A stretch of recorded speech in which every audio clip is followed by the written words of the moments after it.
Completely, and it goes back to the way we've watched some of the best TT specialists in the world measure an effort and win.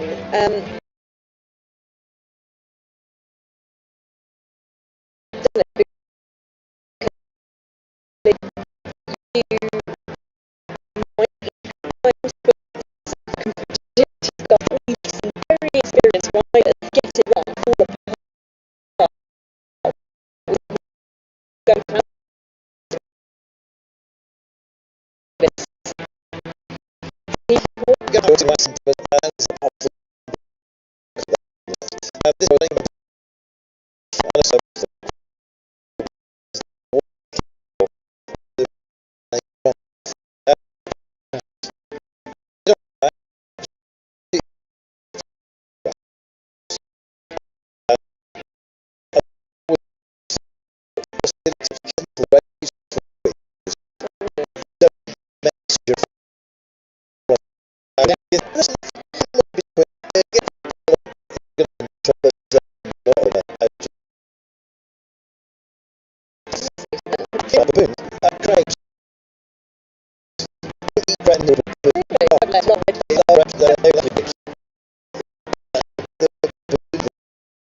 So doesn't like the stalks getting too much. Once the ticks are gone, all you're doing is pecking the hippo. You don't want that. And lions, can I just say, steer clear, stay in the car. That's all I'm saying. You get the idea. Picking up some top advice here today. Not just gear ratios, but who to avoid. Yeah, and indeed, what not to eat near a baboon. Yeah. Which is important to know, arguably. Oh dear, you can see how tough this day is. Even amongst the very best, those who can go deep, like Tanzania's Abdullah, are just finding out how hard this is today. A sense that the camera is upon her as well, doesn't want any distractions.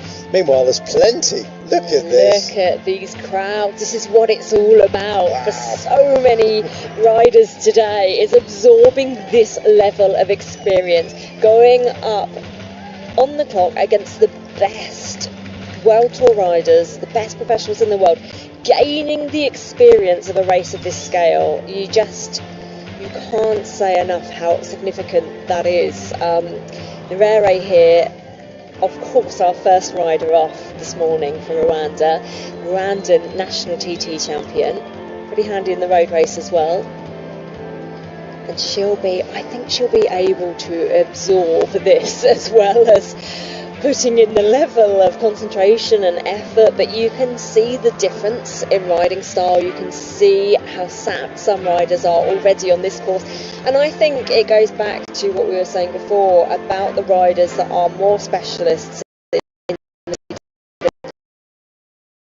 out, do wind tunnel testing, test their kit extensively, have the absolute best setup. There is a huge discrepancy in our sport, and indeed today, with different nations with different levels of support coming in today, but some riders know exactly what it takes to go from a recon to competition. Other riders haven't got that level of experience, have they? That they know how to best deal with that pressure, how it's going to feel going from doing that rather more comfortable recon to going into today on race day. So we're seeing some riders that perhaps won't get that perfectly right in terms of measured effort, but we're just going to see some absolute fireworks as we go through today.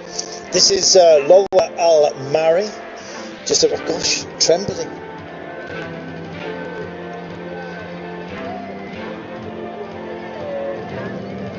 Fantastic. It just shows you the weight of expectations that some have. This will, for some riders, be the biggest stage they've ever performed upon. Completely. And that's why it matters, that's why it's important, because until you go out and you do this, and you do it in this level of a real scenario, you're not going to have that under your belt. So that's why we've seen this doing so about how active I come from.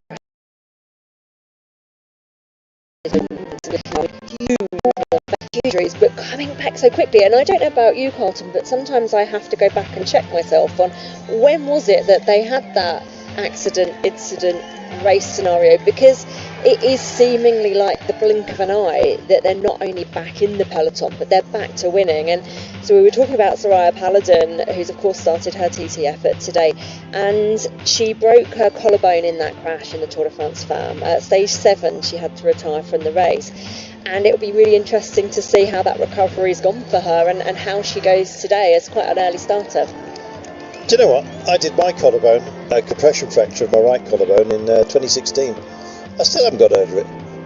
It was a long time ago. Sorry, I'm not laughing at the fact that you're not over a significant injury, but it's when riders at world level are experiencing these injuries, it's just such a different, obviously it's a different process, but in terms of the medical attention of the bigger riders, it's so crucial, isn't it? Because they're straight into an assessment. Do we need to do surgery? I presume when you and I break a bone, we don't go straight into the option of patching us up back to full form within a couple of weeks. And you know, you're often told your recovery time, aren't you, around 6 weeks perhaps minimum for a broken bone. But riders are back so fast because a lot of them do have the experts.